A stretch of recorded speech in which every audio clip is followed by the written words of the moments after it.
la vie de tout homme est entre tes mains. Aussi te prions-nous avec confiance, qui a vécu si peu d'années parmi nous. Accorde-lui auprès de toi la grâce et la paix dans l'éternelle jeunesse, par Jésus-Christ, ton Fils, qui vit avec toi et le Saint-Esprit, maintenant et pour les siècles des siècles. Amen.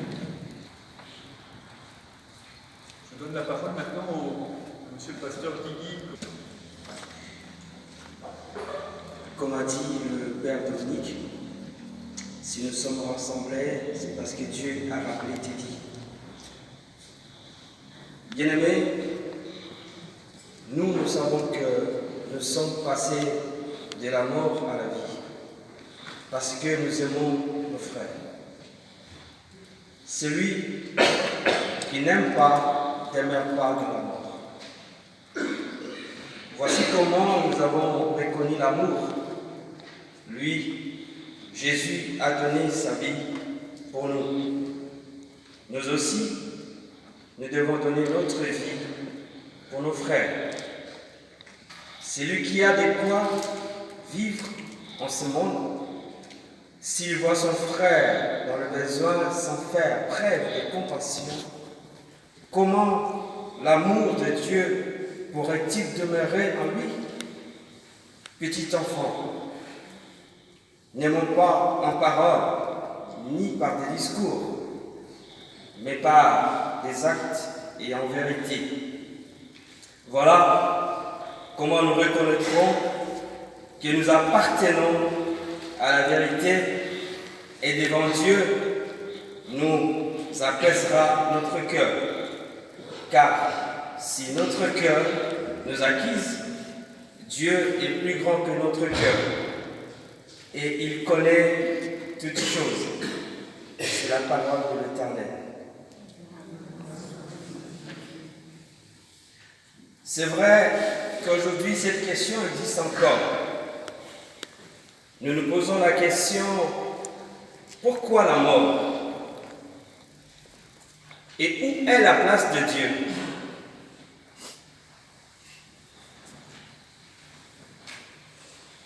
Nous allons essayer ensemble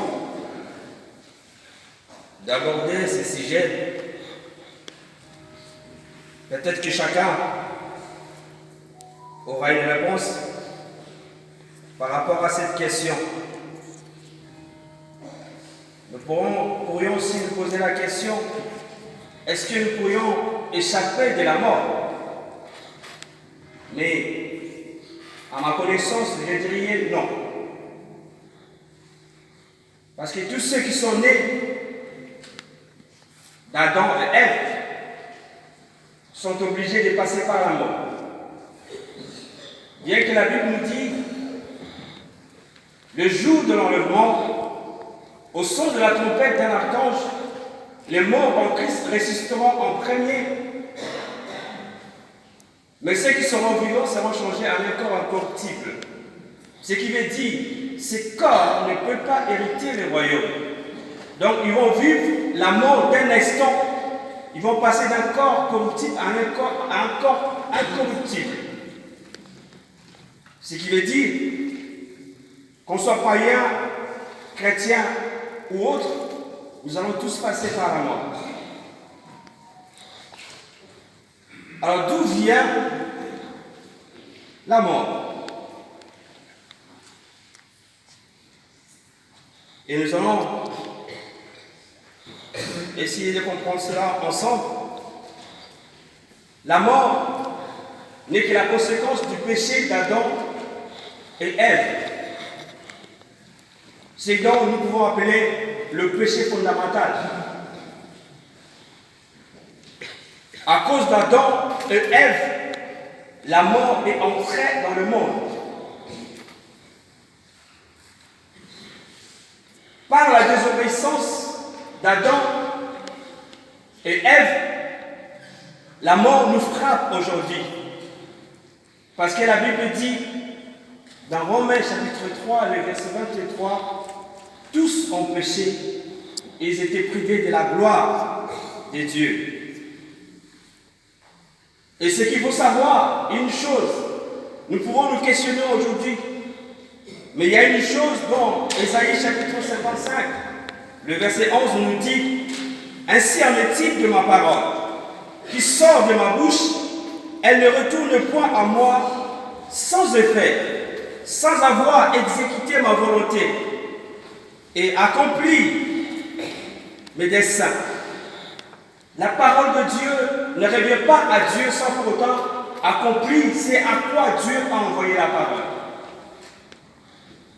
Voilà pourquoi, qu'on soit chrétien, qu'on soit païen, qu'on soit, je ne sais, nous allons tous passer par la mort. Mais nous devons savoir quelque chose de très important. Quand nous parlons de la mort physique, mais il y a eu d'abord la mort spirituelle.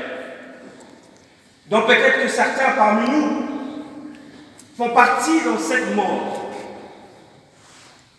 Parce que Dieu a dit à Adam, dans Genèse chapitre 2, le verset 17, « Tu ne mangeras pas le fruit de l'arbre de connaissance du bien et du mal. Le jour où tu en mangeras, tu mourras. » Et si vous continuez la lecture, vous allez voir que quand Ève a mangé les fruits, Ève n'était pas morte. Ève était toujours vivante. Donc, nous ne parlons pas là-dessus de la mort physique, mais nous parlons de la mort spirituelle qui n'est rien d'autre que la séparation de l'homme et Dieu. Alléluia. Et la Bible nous dit que quand Adam, lui, que Dieu avait donné l'autorité à manger les fruits que Ève avait trouvé qu'il était bon et agréable à manger, le diable a volé l'autorité que Dieu avait donnée à l'homme de régner sur la terre. Mais voyez l'amour de Dieu dans tout ça. Qu'est-ce que Dieu va faire? Dans Genèse chapitre 3, le verset 21, la Bible dit, Dieu fit un habit de la peau d'un animal pour vêtir Adam et Ève. Mais pourquoi Dieu va faire ces gestes? Romains, chapitre 9, le verset 22, la Bible nous dit ceci, « Sans l'effusion du sang, il n'y a pas de pardon. » Adam a péché, mais Dieu va trouver une solution pour pardonner Adam. Mais Adam n'a rien fait. Dieu va aller tuer un animal. Parce qu'on ne peut pas avoir la peau d'un animal sans tuer l'animal. Et quand on a tué l'animal, le sang coule.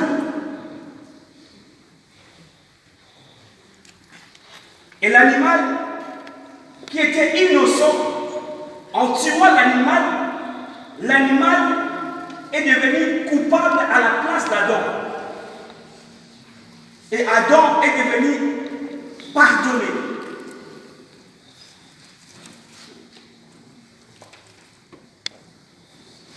Et nous allons voir aussi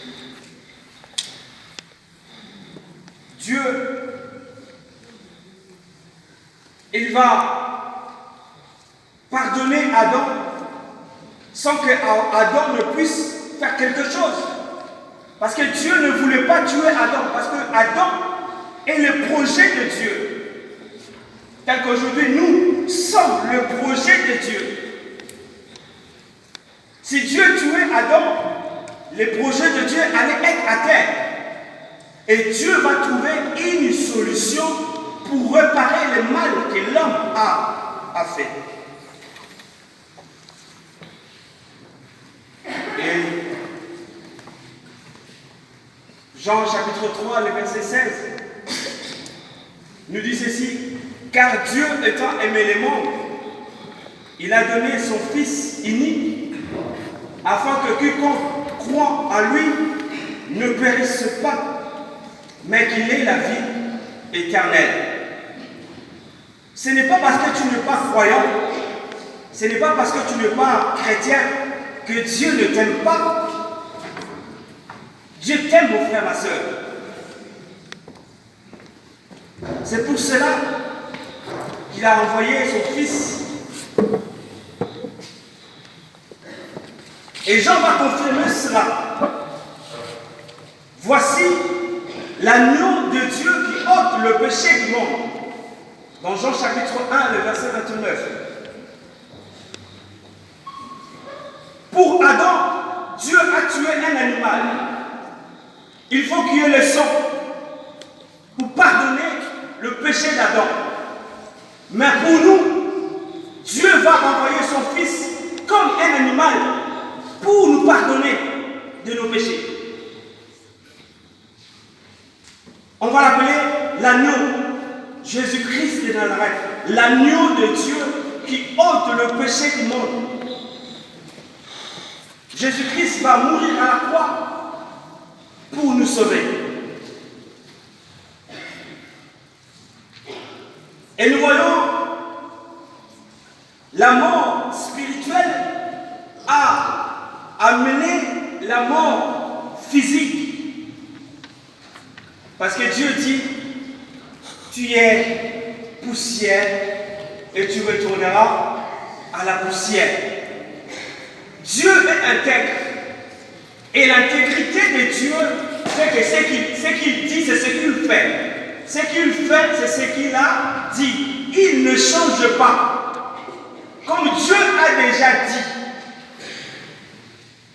Nous sommes tous appelés à passer par la mort. Qu'on soit chrétien ou pas chrétien, qu'on soit païen ou pas, nous allons tous passer par la mort parce que c'est la parole de Dieu. Et la mort est une preuve que la parole de Dieu est vraie. Pour ceux qui ne croient pas, parce qu'on reconnaît la véracité par l'accomplissement. La mort qui nous rassemble aujourd'hui nous donne une preuve que Dieu existe réellement. Parce que Dieu, après le péché d'Adam et Ève, il a dit à Adam, tu mangeras à la sueur de ton front. Nous sommes appelés à se lever tôt le matin pour aller chercher du pain. Il a dit à Ève, tu accoucheras dans la douleur. Avant que le chercheur ne puisse inventer le péridurale, le femme a couché dans la douleur jusqu'aujourd'hui. Cela prouve que Dieu existe réellement. Mais, compte tenu du temps, je suis obligé de conclure.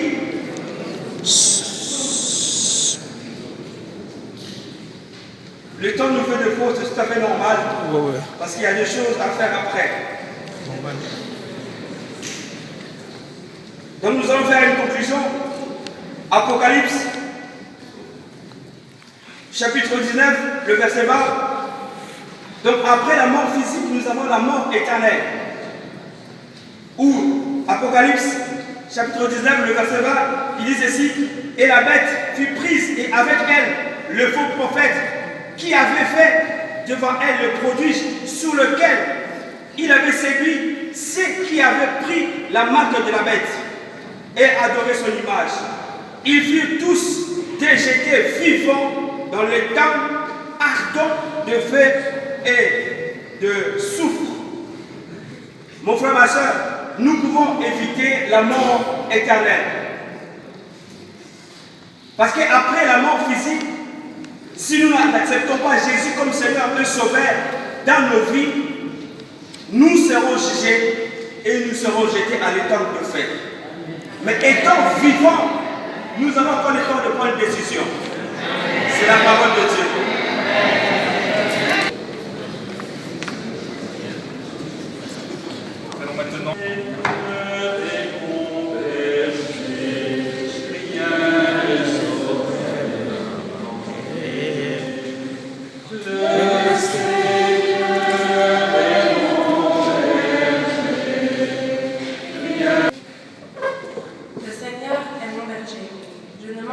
rien. Sur des prés d'herbes fraîches, il me fait reposer. Le Seigneur est mon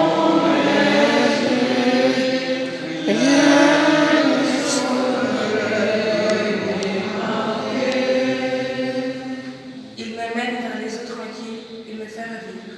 Il me conduit par le juste chemin, pour l'honneur de son nom. Le Seigneur est mon berger, rien ne saurait manquer. Si je traverse les ravins de la mort, je ne crains aucun mal, car tu es avec moi. Ton bâton me guide et me rassure. Le Seigneur est mon berger, rien ne saurait manquer.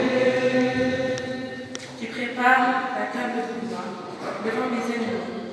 Tu répands le parfum sur ma tête. Ma coupe est débordante. Le Seigneur est mon berger, rien ne saurait manquer. Grâce et bonheur m'accompagnent tous les jours de ma vie. J'habiterai la maison du Seigneur pour la durée de mes jours.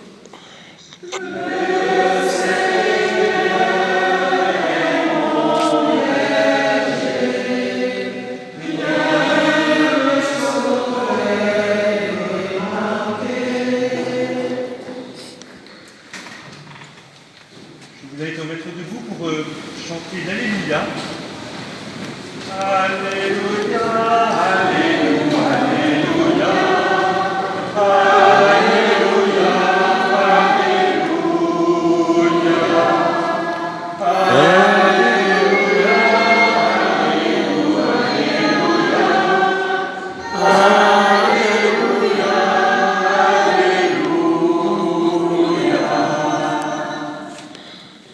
Le Seigneur soit avec vous.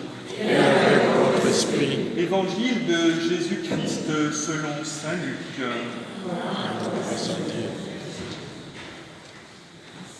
Jésus disait à ses disciples, « Restez en tenue de service, votre ceinture autour des reins et vos lampes allumées.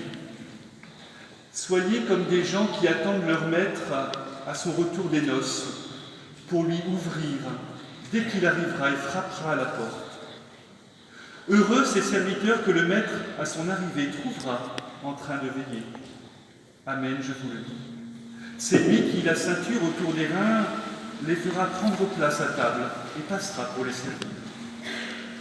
S'il revient vers minuit ou vers 3 heures du matin et qu'il les trouve ainsi, heureux sont-ils. Vous aussi, tenez-vous prêts. C'est alors vous n'y penserez pas que le Fils de l'homme viendra. Alléluia, Alléluia, Alléluia, Alléluia,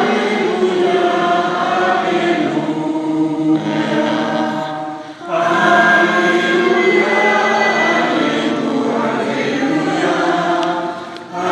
Alléluia, Alléluia. Bonsoir.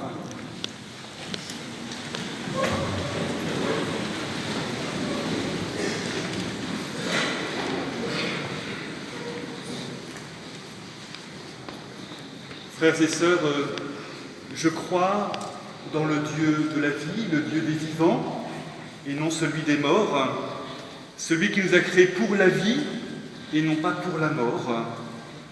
Dieu veut la vie, il ne veut pas la mort de ses enfants, et nous savons que ce n'est pas dans l'ordre des choses, on l'a dit, qu'un enfant meurt avant ses parents.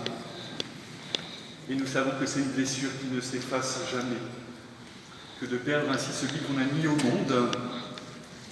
Pour Dieu, chacun de nous est un être unique. C'est un être qui a une valeur unique à ses yeux. Et ce qui fait la valeur d'une vie, au fond, ce n'est pas sa durée, mais c'est l'amour qu'il y a en elle. C'est la manière dont une vie peut éclairer d'autres vies. Et aujourd'hui, bien sûr, ce n'est pas seulement la mort de Teddy qui nous rassemble, mais c'est sa vie. c'est ce qu'il y avait de beau et de bon, ce qu'il y avait d'unique en lui, et qui fait que nous voulons aujourd'hui être autour de lui et lui rendre hommage. La mort de Teddy nous dit que la vie est belle, mais qu'elle est en même temps fragile, et donc qu'elle est précieuse. La vie est belle lorsqu'on a 14 ans, lorsqu'on a la vie devant soi, ses rêves et ses espoirs. La vie, elle est belle et elle est bonne parce qu'elle nous a été donnée. Aucun de nous n'a demandé à vivre, à venir sur terre. La vie, c'est le premier cadeau qui nous a été fait. Et il faut continuer de nous réjouir de ce qui est bon et beau dans notre vie. On peut se réjouir d'avoir une famille, d'avoir des amis, d'avoir la chance d'étudier, de faire des activités qu'on aime. On peut se réjouir d'être ici, dans un beau pays. La vie est belle. Et elle est en même temps fragile. Et nous savons que certains sont plus fragiles que d'autres. La vie nous fait traverser des épreuves, des séparations, des maladies, des accidents, des deuils. Il y a des choses dans notre vie que nous ne maîtrisons pas, que nous ne comprenons pas. La vie ne se déroule pas toujours comme nous le voudrions. Alors que la vie soit belle et fragile, nous demande d'en prendre soin, de veiller sur elle, de la respecter, et de vivre au fond chaque jour comme un jour unique. Chaque jour, Dieu nous le donne, et chaque matin, nous pourrions nous réjouir d'être là, d'être vivants, que cette journée nous soit offerte. Dieu nous donne chaque jour parce qu'il nous aime. Nous ne savons pas combien de jours nous avons à vivre sur cette terre. Évidemment, le plus longtemps possible, nous l'espérons. Mais, au fond, l'important est que chaque journée nous soit donnée comme une journée unique parce qu'elle est belle.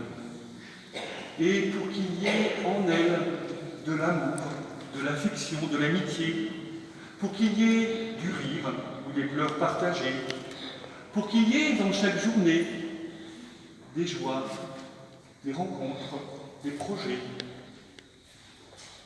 La fragilité de la vie ne doit pas nous faire oublier sa beauté. Au contraire, elle doit nous la faire apprécier avec encore plus d'intensité.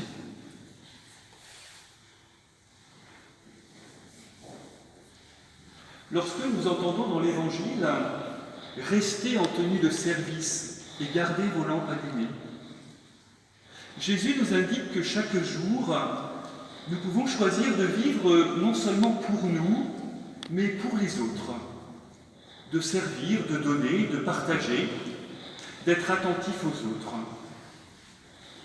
Et nous pouvons avoir à garder la lampe du cœur allumée, la lampe de l'amour, de la fraternité, de l'amitié. Cette lumière intérieure, c'est aussi la lumière de la foi pour ceux qui sont croyants. C'est la lumière que Jésus est venu allumer dans ce monde. Elle est la lumière que nous donne la présence de Dieu avec nous. Ce bon berger dont nous parle le psaume et dont parle Jésus dans l'Évangile. Je suis le bon pasteur, je connais mes brebis, et mes brebis me connaissent, je donne ma vie pour elles. La présence de Dieu ainsi nous éclaire, nous réconforte, nous guide, nous nourrit, nous fortifie et nous stimule pour aimer davantage, pour servir. Et c'est au fond de nous-mêmes que nous avons à la trouver, à la chercher. Alors bien sûr, la mort de Teddy va laisser un grand vide à beaucoup. Il va nous manquer, son absence se fera sentir plus à certains moments. Et la présence de Dieu, la présence des autres, ne supprime pas cette absence, ce vide. Mais des présences nouvelles nous sont pourtant données. Des nouveaux liens se sont créés entre nous à cause de la mort de Teddy. Et cela ne doit pas être perdu. voici que Dieu aussi peut nous donner la douceur de la consolation. Tant que nous sommes vivants, nous avons à faire quelque chose de bon dans notre existence. La gravité et la tristesse du deuil ne doivent pas nous empêcher de retrouver la joie, la simple joie de vivre, d'exister, d'aimer, de servir, de construire quelque chose de bon chaque jour dans notre vie.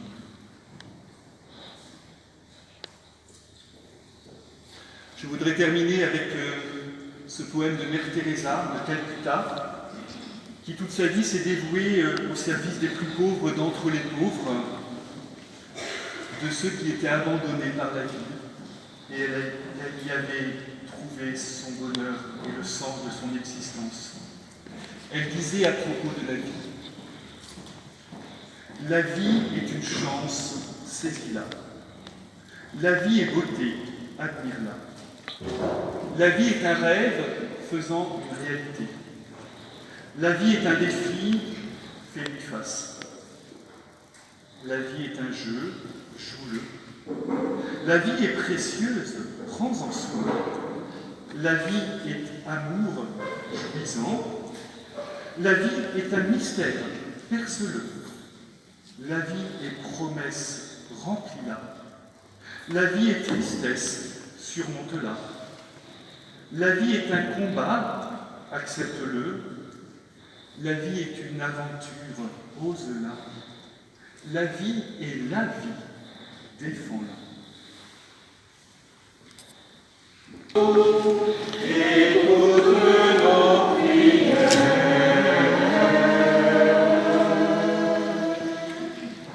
Dieu notre Père, nous voulons te dire merci et te rendre grâce pour l'amour qui émanait de Teddy, pour toutes les amitiés qu'il a tissées, que son souvenir reste dans nos cœurs. Ô Seigneur, en ce jour, écoute nos prières. Dieu notre Père, ne nous laisse pas enfermer dans notre chagrin, mais pour nous qui avons connu Teddy et qui l'avons aimé, que nous soyons aussi unis plus profondément les uns aux autres, engagés au service de nos frères et que nous soyons des témoins de l'espérance qui nous a animés. Ô Seigneur, en ce jour, écoute nos prières. Dieu notre Père, nous te prions pour ceux qui souffrent et qui sont découragés, afin qu'ils ne se croient jamais abandonnés de Dieu, et pour ceux qui n'ont personne auprès d'eux qui les aide. Ô Seigneur, en ce jour, écoute nos prières. Dieu notre Père, nous te prions pour tous ces amis du collège Guillaume Apollinaire, pour tous les collégiens, les enseignants, pour tous ceux qui sont touchés par la mort de Teddy. Viens leur apporter réconfort et consoler leur cœur. Ô Seigneur, en ce jour, écoute nos prières. Que notre prière monte vers Dieu pour tous les chrétiens de toute confession, unis dans la même foi et la même prière, qui soient de vrais témoins de Jésus ressuscité et qui soutiennent l'espérance des hommes. Ô Seigneur, en ce jour, écoute nos prières. Nos cœurs, celles que nous ne savons peut-être pas exprimer. Et nous pouvons redire maintenant ensemble la prière que le Christ Jésus a enseignée à ses disciples, la prière de tous les chrétiens. Vous avez le Père de notre Père sur votre feuille. Notre Père qui es aux cieux, que ton nom soit sanctifié, que ton règne vienne, que ta volonté soit faite sur la terre comme au ciel.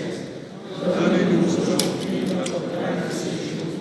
Pardonne-nous nos offenses, comme nous pardonnons aussi à ceux qui nous ont offensés, et ne nous laisse pas, car c'est à toi qu'appartiennent le règne, la puissance et la gloire pour les siècles des siècles. Amen. Je vous invite à vous asseoir. Pour nous, chrétiens, catholiques, il est important de prier pour les défunts, ceux qui nous ont quittés, parce que nous croyons à la communion des saints, des vivants et des morts. Nous croyons que nous nous portons les uns les autres devant Dieu. Nous ne sommes pas seuls, nous le savons. Nous faisons partie d'une grande famille qui est la communauté des croyants. Nous prions les uns pour les autres aujourd'hui. C'est le sens de ce rite d'adieu, en ce moment où nous nous séparons de notre amitié. C'est un moment de tristesse et il faut que l'espérance reste forte en nous. Car nous espérons revoir l'Église quand Dieu nous réunira dans la joie de son royaume. Alors nous nous recueillons, en pensant à tout ce que nous avons vécu avec l'Église, à ce qu'il est pour chacun de nous et à ce qu'il est pour nous.